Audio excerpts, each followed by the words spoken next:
എല്ലാവർക്കും സുഖാണെന്ന് വിശ്വസിക്കുന്നു. ഡെയിലി അപ്ഡേറ്റിലേക്ക് എല്ലാവർക്കും സ്വാഗതം. ജൂൺ 29 തുറന്നുള്ള ദിവസങ്ങളിലും നിങ്ങൾ ശ്രദ്ധിക്കേണ്ട വളരെ പ്രധാനപ്പെട്ട കാര്യങ്ങളാണ് ഈ ഒരു വീഡിയോയിൽ വ്യക്തമാക്കുന്നത്. വീഡിയോയുടെ വിശദാംശങ്ങളിലേക്ക് കടക്കുന്നതിന് മുമ്പ് കൂടുതൽ ആളുകളിലേക്ക് ഈ ഇൻഫർമേഷൻ എത്താൻ ഷെയർ ചെയ്യുക, ലൈക്ക് ചെയ്യുക, ഫേസ്ബുക്കിലൂടെ കാണുന്ന ആളുകൾ ഫോളോ ചെയ്യുക. വീഡിയോയുടെ വിശദമായ വിവരങ്ങളിലേക്ക് വരാം. കാത്തിരുന്ന ക്ഷേമ പെൻഷൻ അക്കൗണ്ടുകളിൽ എത്തി. ഇന്ന് ഉച്ചക്ക് 12 മണിയോട് കൂടിയാണ് അക്കൗണ്ടുകളിലേക്ക് തുക എത്തിത്തുടങ്ങിയത്. ഇന്നലെ വ്യാഴാഴ്ച മുതൽ തുക വിതരണം നടത്തും എന്നായിരുന്നു അറിയിച്ചിരുന്നത്. പക്ഷേ ഇന്നു മുതലാണ് തുക എത്തിത്തുടങ്ങിയത്. അക്കൗണ്ടുകളിൽ ഇന്ന് എത്താത്ത ആളുകൾക്ക് നാളേക്കായിട്ട് എത്തിച്ചേരുന്നതാണ്. കയ്യിൽ വിതരണം തിങ്കളാഴ്ച മുതലേ ഉണ്ടാവുകയുള്ളൂ. സർവീസ് സഹകരണ സംഘങ്ങളിലേക്ക് തുക എത്തി അതിൻ്റെ വിതരണം ആരംഭിക്കാൻ തിങ്കളാഴ്ച വൈകുന്നേരമെങ്കിലും ആകും. തിങ്കൾ, ചൊവ്വ, ബുധൻ, വ്യാഴം ദിവസങ്ങളിലായി എല്ലാ ആളുകൾക്കും ഈ ഒരു തുക എത്തിച്ചേരുന്നതാണ്. കേന്ദ്രവിഹിതം കുറവുള്ള 1300, 1400 എന്നിങ്ങനെ ലഭിച്ച ആളുകൾക്ക് വിഹിതം ലഭിക്കുന്ന സമയത്ത് ബാക്കി തുക കയറുന്നതായിരിക്കും. തുക ലഭിച്ചിട്ടുള്ള ആളുകൾ കമൻറ്റ് ചെയ്യാൻ മറക്കരുത്. നീല, വെള്ള റേഷൻ കാർഡുള്ള ആളുകളുടെ കയ്യിൽ നിന്നും ഓരോ രൂപ സെസ് ഈടാക്കാൻ ഭക്ഷ്യവകുപ്പ് തീരുമാനിച്ചു. മുൻഗണനേതര വിഭാഗങ്ങളായ നീല, വെള്ള റേഷൻ കാർഡുകളിൽ നിന്നും റേഷന് പ്രതിമാസം 1 രൂപ സെസ് പിരിക്കാനാണ് നീക്കം. റേഷൻ വ്യാപാരി ക്ഷേമനിധി ബോർഡിന്റെ വരുമാനം വർധനവ് ലക്ഷ്യമിട്ടാണ് ഓരോ രൂപ വെൽഫെയർ ഫണ്ട് സെസ് ഇനത്തിൽ ഈടാക്കുക. ഭക്ഷ്യ പൊതുവിതരണ കമ്മീഷണറുടെ റിപ്പോർട്ട് ഭക്ഷ്യമന്ത്രി GR അനിലിന്റെ അധ്യക്ഷതയിൽ ചേർന്ന യോഗത്തിൽ അംഗീകരിച്ചു. നിയമ ധനവകുപ്പുകളുടെ അംഗീകാരം കൂടി ലഭിക്കുന്നതോടെ സെസ് പ്രാബല്യത്തിൽ വരും. 2022 ഇത്തരത്തിലൊരു നീക്കം ഉണ്ടായിരുന്നു എങ്കിലും ജനരോക്ഷം ഭയന്ന് ധനവകുപ്പ് ഫയൽ മടക്കുകയായിരുന്നു. മറ്റു ക്ഷേമനിധി ബോർഡുകളിൽ അംശാദായത്തിനൊപ്പം നിശ്ചിത വിഹിതവും സർക്കാർ നിക്ഷേപിക്കുന്നുണ്ട് എങ്കിലും 24 വർഷമായി റേഷൻ വ്യാപാരി ക്ഷേമനിധി ബോർഡിലേക്ക് 1 രൂപ പോലും സർക്കാർ നൽകിയിട്ടില്ല.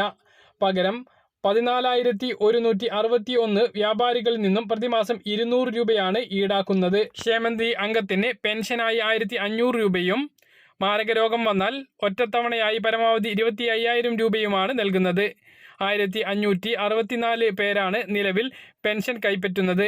പെൻഷൻ നൽകാൻ നിലവിൽ 3 മാസം കൂടുമ്പോൾ 80 ലക്ഷം രൂപയാണ് കണ്ടെത്തേണ്ടത്. ചികിത്സക്കായി 23 ലക്ഷം രൂപ നൽകാനുണ്ട്.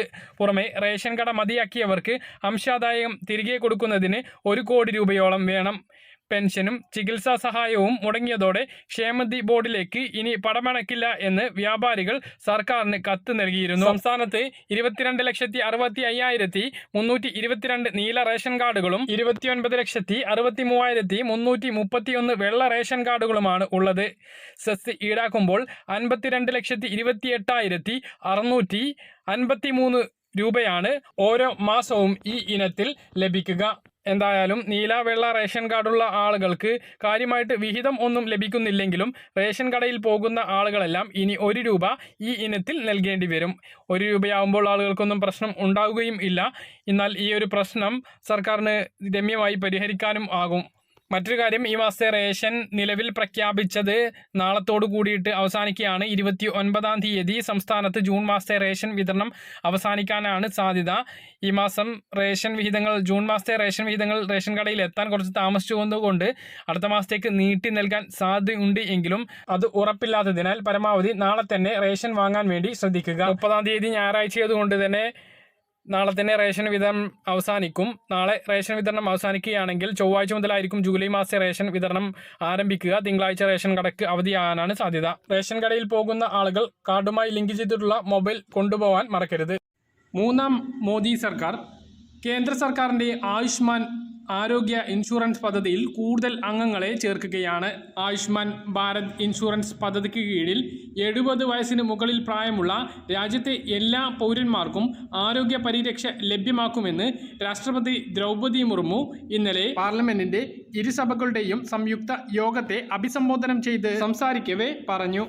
നിലവിൽ 2012 സെൻസസ് പ്രകാരമാണ് ആയുഷ്മാൻ ഭാരത് യോജന പദ്ധതിയിൽ അംഗങ്ങളെ ചേർത്തിട്ടുള്ളത്. അന്ന് ദാരിദ്ര്യരേഖയ്ക്ക് താഴെ ഉള്ള ആളുകൾ മാത്രമാണ് ഇതിലുള്ളത്. ഇതുകൂടാതെ പ്രധാനമന്ത്രിയുടെ പ്രത്യേക കത്ത് വന്ന ആളുകൾക്കും ഈ പദ്ധതിയിൽ ഇടം ലഭിച്ചു. അതിനുശേഷം ഒരു കൂട്ടിച്ചേർക്കലുകൾ ഉണ്ടായിട്ടില്ല. ഒരു കുടുംബത്തിലെ ഒരാൾക്കോ അല്ലെങ്കിൽ കുടുംബാംഗങ്ങൾക്ക് എല്ലാവർക്കുമോ 5 ലക്ഷം രൂപയുടെ സൗജന്യ ചികിത്സ സർക്കാർ ആശുപത്രികളിൽ നിന്നോ പദ്ധതിയിൽ ഉൾപ്പെട്ട എംപാനൽ ചെയ്ത മറ്റ് സ്വകാര്യ ആശുപത്രികളിൽ നിന്നോ ലഭിക്കുന്നതാണ് പദ്ധതി. നമ്മുടെ സംസ്ഥാനത്ത് കാരുണ്യ സമഗ്ര ആരോഗ്യ ഇൻഷുറൻസ് പദ്ധതിയുമായി ചേർന്നാണ് ഈ പദ്ധതി നടപ്പിലാക്കുന്നത്. പദ്ധതിയിൽ ഏറ്റവും കൂടുതൽ ചികിത്സ നൽകിയിട്ടുള്ള സംസ്ഥാനവും കേരളമാണ്. നിരവധി പേരാണ് ഈ പദ്ധതിയിൽ എങ്ങനെയെങ്കിലും ചേരാൻ കഴിയുമോ എന്ന് പല സമയത്തും ചോദിക്കാറുള്ളത്. ഇപ്പോൾ അതിലൊരു പ്രധാനപ്പെട്ട തീരുമാനം വന്നിരിക്കുകയാണ്. രാജ്യത്തെ 70 വയസ്സ് കഴിഞ്ഞിട്ടുള്ള എല്ലാ അംഗങ്ങളും, അതായത് APL BPL വ്യത്യാസമില്ല, പദ്ധതിയുടെ ആനുകൂല്യം ലഭിക്കാൻ 70 വയസ്സ് കഴിഞ്ഞിട്ടുള്ള രാജ്യത്തെ പൗരനായാൽ മാത്രം മതി. ഇതിനി ആരും പ്രത്യേക കാർഡ് എടുക്കേണ്ടി വരില്ല. 70 വയസ്സ് കഴിഞ്ഞിട്ടുണ്ട് എന്ന് തെളിയിക്കുന്ന രേഖ മാത്രം മതിയാകും. അങ്ങനെയുള്ള ആളുകൾക്കെല്ലാം വർഷത്തിൽ 5 ലക്ഷം രൂപയുടെ ചികിത്സ ഇതിലൂടെ ലഭിക്കുന്നതാണ്. ജൂലൈയിൽ 2ാം ആഴ്ചയിൽ നടക്കുന്ന ബജറ്റിൽ ഇതിൻ്റെ പ്രഖ്യാപനം ധനമന്ത്രി നിർമ്മല സീതാരാമൻ നടത്തുന്നതായിരിക്കും. രാജ്യത്തുടനീളം 25,000 ജൻ ഔഷധി കേന്ദ്രങ്ങൾ ആരംഭിക്കാനുള്ള നടപടികൾ ഊർജിതമായി പുരോഗമിക്കുകയാണ് എന്നും ഇന്നലെ രാഷ്ട്രപതി വ്യക്തമാക്കി. ആയുഷ്മാൻ ഭാരത് പ്രധാനമന്ത്രി ജൻ ആരോഗ്യ യോജന സൗജന്യ ആരോഗ്യ സേവനങ്ങൾ രാജ്യത്തെ 55 കോടിയോളം ജനങ്ങൾക്ക് ലഭ്യമാക്കുമെന്നും അവർ കൂട്ടിച്ചേർത്തു. ലോകത്തിലെ ഏറ്റവും വലിയ പൊതുജന നിക്ഷേപ ആരോഗ്യ ഇൻഷുറൻസ് പദ്ധതിയാണ് ആയുഷ്മാൻ ഭാരത് പ്രധാനമന്ത്രി ജൻ ആരോഗ്യ യോജന. ഓരോ കുടുംബത്തിനും പ്രതിവർഷം 5 ലക്ഷം രൂപയുടെ ആരോഗ്യ സുരക്ഷ ലഭ്യമാക്കുന്നതാണ് പദ്ധതിയുടെ പ്രധാന ലക്ഷ്യം. ഈ സേവനത്തിൻ്റെ ഗുണഫലം 12 കോടിയോളം കുടുംബങ്ങൾക്ക് ലഭിക്കുന്നുണ്ട്. നമ്മുടെ സംസ്ഥാനത്ത് കാരുണ്യ ആരോഗ്യ ഇൻഷുറൻസ് പദ്ധതിക്ക് വേണ്ടി കഴിഞ്ഞ ദിവസം 100 കോടി രൂപ ധനവകുപ്പ് അനുവദിച്ചിരുന്നു. ചികിത്സ നൽകിയ കുടിശ്ശിക തുക നൽകാത്തതിൽ പ്രതിഷേധിച്ച് എംപാനൽ ചെയ്ത പല സ്വകാര്യ ആശുപത്രികളും കാരുണ്യ ചികിത്സ നിർത്തിവെച്ച സാഹചര്യത്തിലാണ് പുതിയ തുക അനുവദിച്ചത്. കഴിഞ്ഞ മാസം 150 കോടി രൂപയും നൽകിയിരുന്നു.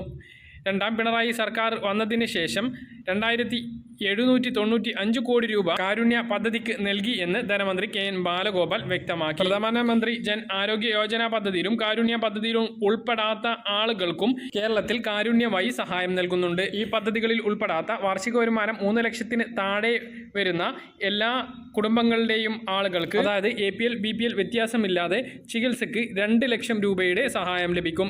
വൃക്കരോഗികളാണ് എങ്കിൽ ഇത് 3 ലക്ഷം രൂപയുടെ സഹായമാണ് ലഭിക്കുക.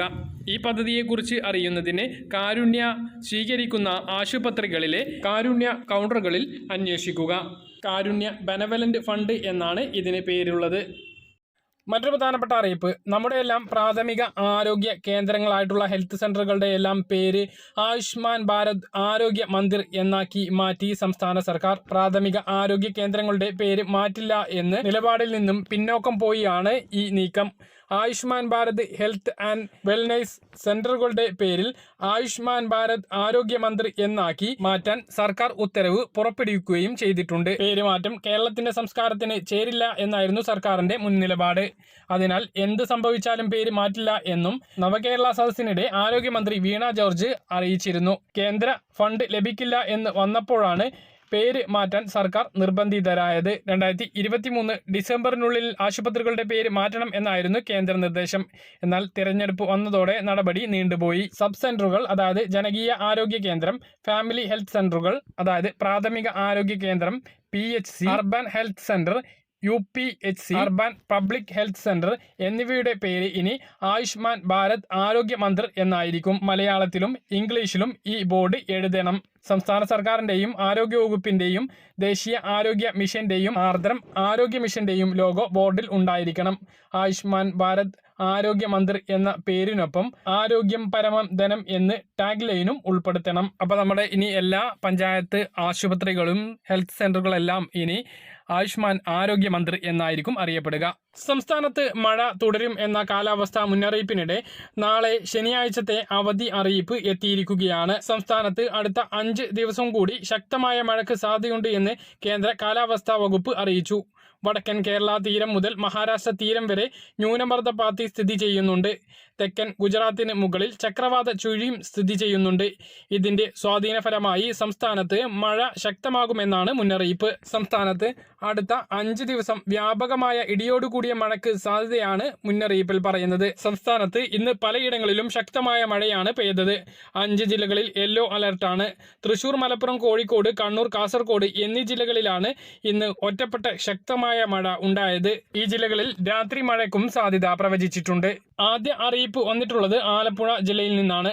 കുട്ടനാട് താലൂക്കിലെ ജലനിരപ്പ് താഴ്ന്നിട്ടില്ലാത്തതിനാലും കിഴക്കൻ വെള്ളത്തിന്റെ വരവ് കുറഞ്ഞിട്ടില്ലാത്തതിനാലും കുട്ടികളുടെ സുരക്ഷ മുൻനിർത്തി നാളെ 29/6/2024 ശനിയാഴ്ച കുട്ടനാട് താലൂക്കിലെ പ്രൊഫഷണൽ കോളേജുകൾ ഉൾപ്പെടെയുള്ള എല്ലാ വിദ്യാഭ്യാസ സ്ഥാപനങ്ങളും ട്യൂഷൻ സെന്ററുകൾക്കും അംഗനവാടികൾക്കും ജില്ലാ കളക്ടർ അവധി പ്രഖ്യാപിച്ചു. ജില്ലയിലെ ദുരിതാശ്വാസ ക്യാമ്പുകളായി പ്രവർത്തിക്കുന്ന എല്ലാ വിദ്യാഭ്യാസ സ്ഥാപനങ്ങൾക്കും അവധിയാണ് എന്നും അറിയിച്ചിട്ടുണ്ട്. അതേസമയം മുൻകൂട്ടി നിശ്ചയിച്ച പരീക്ഷകൾക്ക് മാറ്റമുണ്ടായിരിക്കില്ല. സംസ്ഥാനത്തെ ദുരിതാശ്വാസ ക്യാമ്പുകളായി പ്രവർത്തിക്കുന്ന മറ്റ് ജില്ലകളിലെ സ്കൂളുകൾക്കും നാളെ ശനിയാഴ്ച അവധിയായിരിക്കും. വേറെ ജില്ലകളിലൊന്നും പ്രാദേശികമായോ മുഴുവനായിട്ടുള്ള അവധി ഇതുവരെ പ്രഖ്യാപിച്ചിട്ടില്ല. അങ്ങനെ വന്നാൽ നിങ്ങളെ ഡെയിലി അപ്ഡേറ്റിലൂടെയോ മറ്റ് വീഡിയോയിലൂടെയോ അറിയിക്കുന്നതാണ്. ഇതാണ് ഇപ്പോൾ വന്ന അവധി അറിയിപ്പ്. മറ്റൊരു പ്രധാനപ്പെട്ട അറിയിപ്പ്, ഊട്ടിയിലേക്കും കൊടൈക്കനാലിലേക്കും തമിഴ്നാട് സർക്കാർ വിനോദസഞ്ചാരികൾക്ക് ഏർപ്പെടുത്തിയിട്ടുള്ള ഇ പാസ് സംവിധാനം നീട്ടി. സെപ്റ്റംബർ 30 വരേക്കാണ് മദ്രാസ് ഹൈക്കോടതി ഉത്തരവ് നീട്ടിയിട്ടുള്ളത്.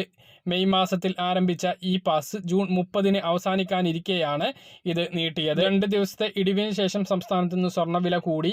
പവന് 320 രൂപ വർദ്ധിച്ച് 52,920 രൂപയും ഗ്രാമിന് 60 രൂപ വർദ്ധിച്ച് 6,615 രൂപയും ആയിട്ടുണ്ട്.